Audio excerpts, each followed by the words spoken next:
یعنی اللہ اور رسول کی نظروں میں جو اپنے سے کمزور کو کچل دے وہ انسان نہیں ہوتا، جانور ہوتا ہے، اور جو اپنے سے کمزور کو نہ کچلے وہ انسان ہوتا ہے۔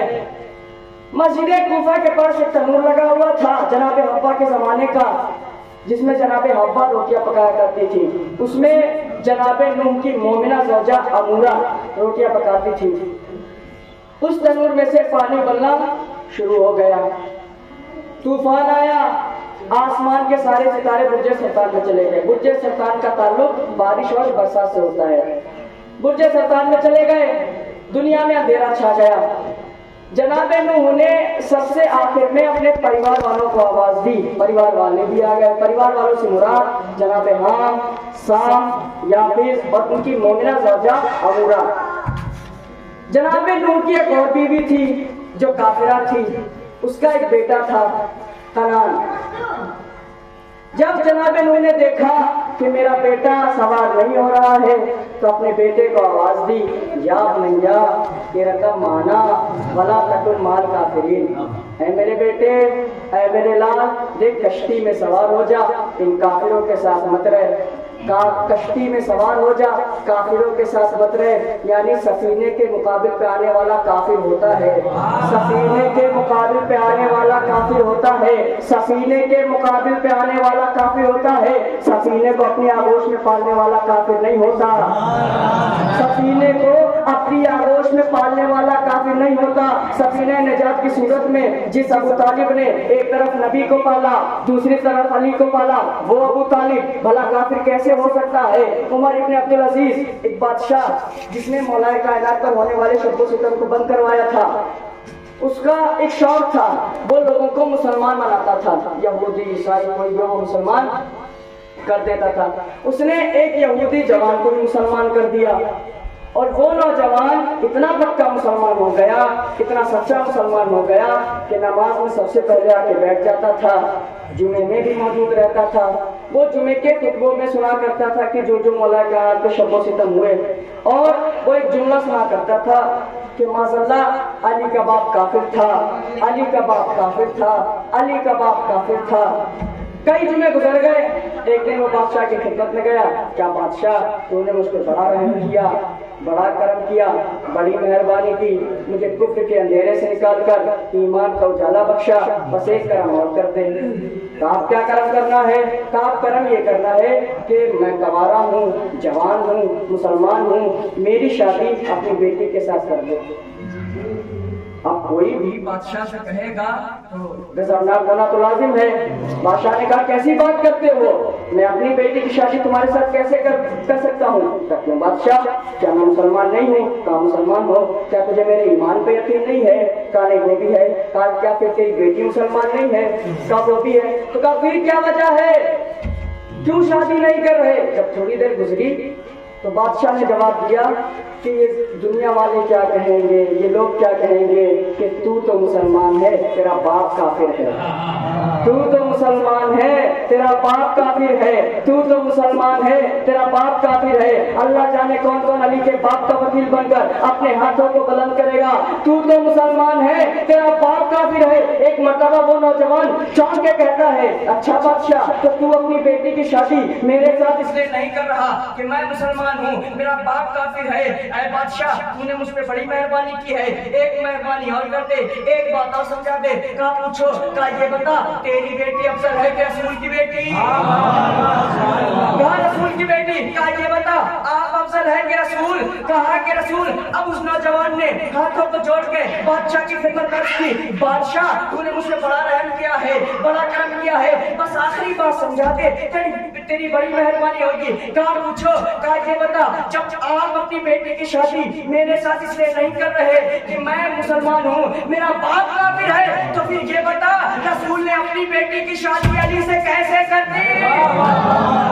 بہت بڑے محمد والے محمد۔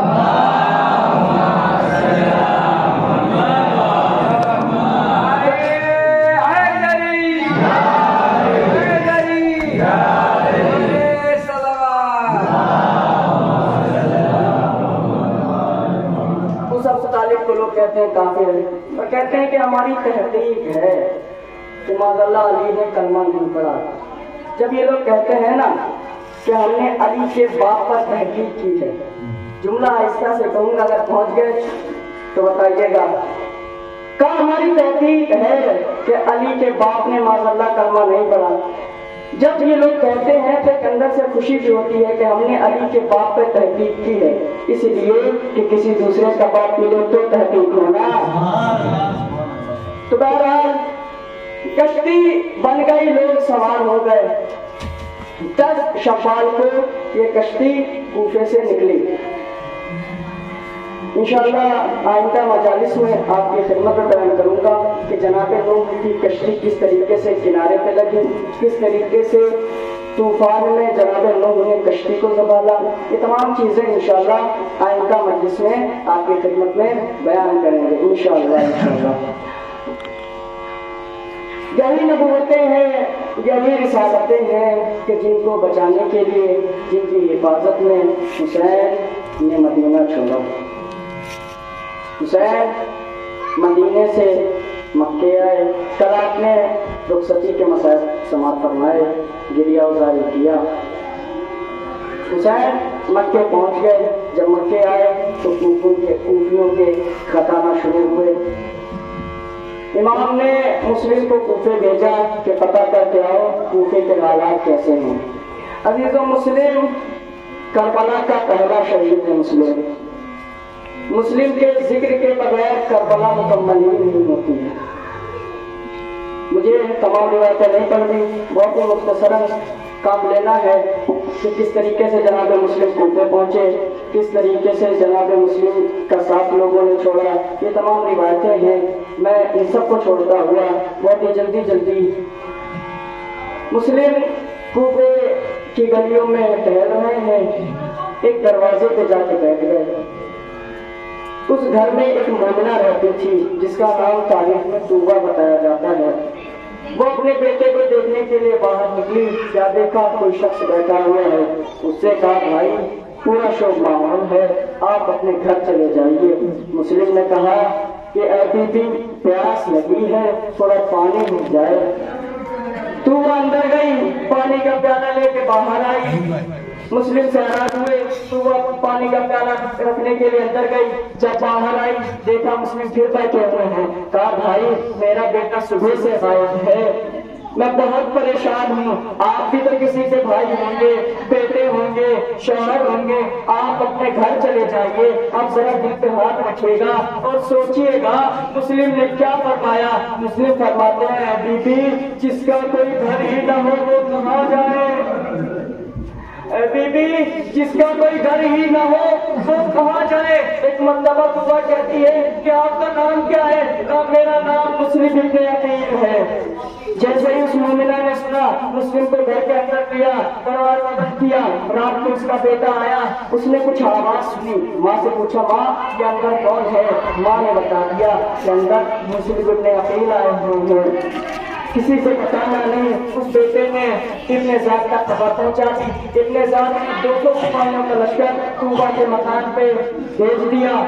جب مسلم کو محسوس ہوا کہ گھر کو چاروں طرف سے گھیر دیا گیا ہے، اپنے لباس کو سے بے تک کیا، باہر نکلنا چاہتے ہیں تو وہ نے راستہ روکا۔ کہا مسلم آپ ایسا کریں، 3 طرف سے تو دیواریں ہیں، 3 طرف سے دشمن حملہ نہیں کر سکتے، آپ دروازے سے اس کے حملے کو روکیں، ہو سکتا ہے جنگ تھوڑی دیر تک چل جائے۔ مسلم عزیز جانتے ہیں کیا جواب دیتے ہیں کہ اے بی بی اگر میں گھر کے اندر رہا اور میری وجہ سے تیری بے پردگی ہو گئی تو مسلم کبھی اپنے آپ کو معاف نہ کر سکے گا۔